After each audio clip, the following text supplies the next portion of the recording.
這個椒鹽雞翅，朋友們一定要去試做一下哦，真的非常的酥脆，鮮了很多汁，太香了。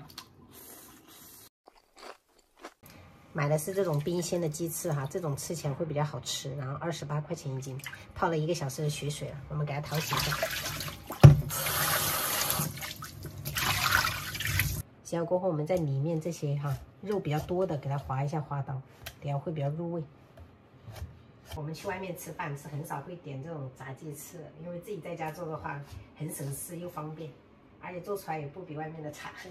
準備一些廚房紙或者乾淨的毛巾。醃製之前一定要把這個水分給它稍微吸一吸哦。調味我們來點糖，2勺生抽，1勺的香醋，然後半勺蠔油，再來多一點的這個椒鹽粉。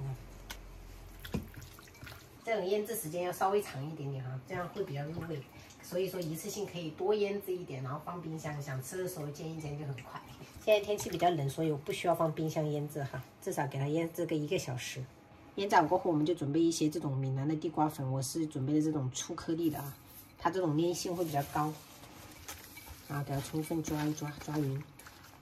第一步，我們只需要把這個雞翅哈這樣子給它均匀的裹上這個就可以了哈。準備一個碗，我們再準備一些這種地瓜粉，可以用擀面杖哈給它把這些大顆粒的給它搗碎一點。不知道朋友們平時吃雞翅会不會比較偏愛就是外面的那一層脆殼？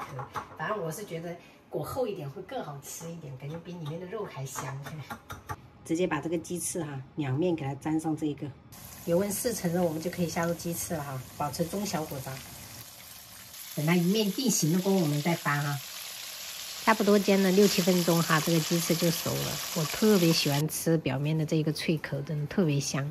最後我們再撒一點這個椒鹽粉啊，味道更足。家裡有小朋友的肯定喜歡這一道雞翅。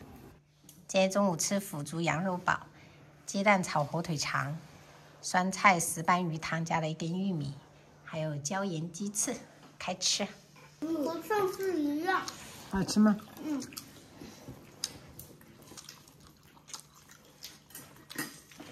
所以吃3次了，1周不到。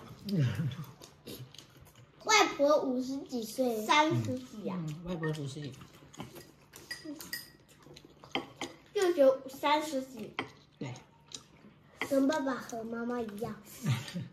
我們現在是自己的家人，但是你要是出去外面的話，你現在沒學好的話，你以後去外面吃飯，餐桌上，然後來一道菜是你非常喜歡吃的，然後你就一直緊着那一道菜吃，可不可以？